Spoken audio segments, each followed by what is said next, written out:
Guys and dolls, Freedom Dad here, and it's my last day in Limerick. And what an amazing time I've had. What amazing people has always, every time I come here, it's just out of this world. And I say that because who I am, Protestant from Belfast, been brought up, everybody knows the difference between Ulster and the Republic of Ireland and what we've been through for the last 40, 50 years. So it's quite remarkable to get the reception that I'm getting. Obviously there's a wee bit of hate there coming from the left, from the counter demos there, putting stuff out and all that, but that's understandable because I'm calling them out. When they're shouting refugees are welcome, I'm saying online on my videos, go to Dover, take them, take a couple of them guys, take them home, you know what I mean? Be a different story then.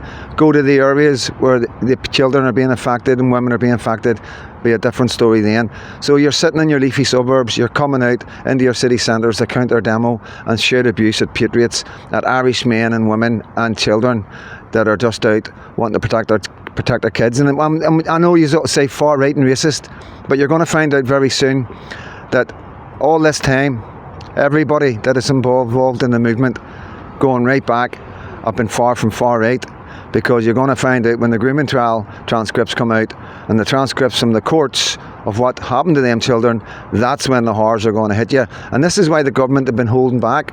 They've been holding back for so long now, not wanting to do this, but they realise it's time.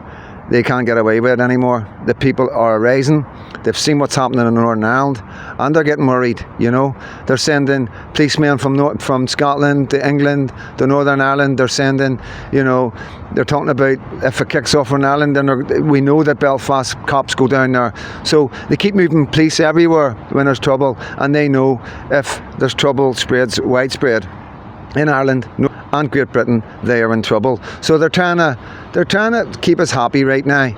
But we're not going to be happy until the men responsible, i.e. the government, the police officers, the social work, and the men who are in power, that are Lord Mayors, and all the men that were involved around the police, all the men in the Muslim community that were around working with the police and with the government, have all got to be held accountable, and we will demand that these men are deported. We will demand that the men involved in all the grooming gangs, every man affected, don't care if they got citizenship, don't care if they're first or second generation, the brutality that's happened to the children in England is enough. It's time for them to go, and they should have been straight out. As soon as they got out of jail, they should have been straight out of the country and sent to Pakistan or Afghanistan, Iraq, Syria, or wherever they come from.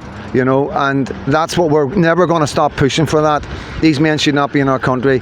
If we go into any country in the world and commit any sort of crime, we're out of there. Simple as that. We're the only country in the world that's not doing it. So at the end of the day, guys, the writing's on the wall. Fair play to Northern Ireland. Everybody, all the YouTubers all around the world are looking at Northern Ireland right now and thinking, wow. And the Irish people are looking at Northern Ireland going, there's the fighting Irish right there. There's the fighting Ulster men and women. And, it means so much to me. And I'm so proud to be a Belfast man. I'm so proud to be an Ulster man. And you got to understand, I'm quite freely to talk like that here because nobody cares. Nobody cares anymore. Yes, you got your small fractions, guys, but nobody really cares, And the bottom line is, we're coming together as friends, not as countries. You've got to remember that. I'm not here promoting the United Ireland. I'm 110%. I wouldn't do that to myself, never mind to my own people back home, back in Northern Ireland. So, we're coming together as friends. We've got a common enemy for the first time ever. We never seen this coming. We weren't prepared for it.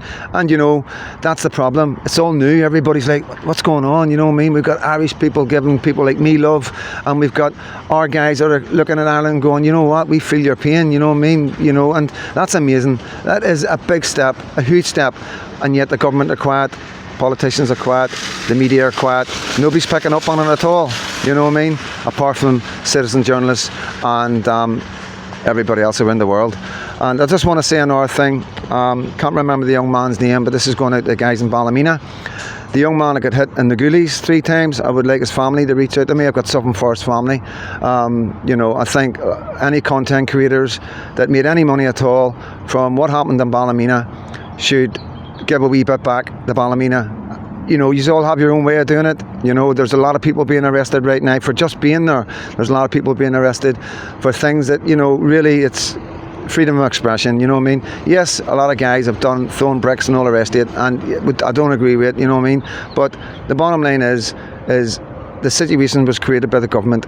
These young men were angry, you know, frustrated. This wasn't just one thing that happened. This was a number of things. And it wasn't just about sexual crimes, guys. You've got to understand that. There's things that I can't tell you because, you know, they're accusations, but they're accusations coming from the people on the street of what these men were actually doing and what they were up to. It's arms and legs, like I always say. It's a cobweb, it's a spider web, and there's a lot more of this than you realise. And unless you're on the ground and you live in Ballymena and you were living through what was going on in that town, then you can't really judge them. So yeah, I'm shouting out to the family. Just, you know, it's nothing to do with the boy. He's been convicted. He's in court. He's up, whatever. You know him. He's remanded, and he's got his day in court. Okay, but you know, I'd like to throw a wee back to the family, and you know, like I say, this is what we're about. We look after each other. We've always looked after each other. The people in Northern Ireland will always look after each other, and we won't stop looking after each other. So my last day in Limerick with amazing people. I'm going to go live tonight at 7, guys. So, you know, I'll talk a wee bit more about what's going on in Ireland and who I've been talking to, and the rhetoric coming from the Irish people. And all I can say is thank you, Ireland. Thank you, Limerick. Thank you, the boys in Dublin. Thank you, everybody that's reached out to me. Political parties as well that has reached out to me to speak to me. Thank you so much for making me so welcome, and I will be back. I'm Freedom Dad, coming from Limerick. God bless.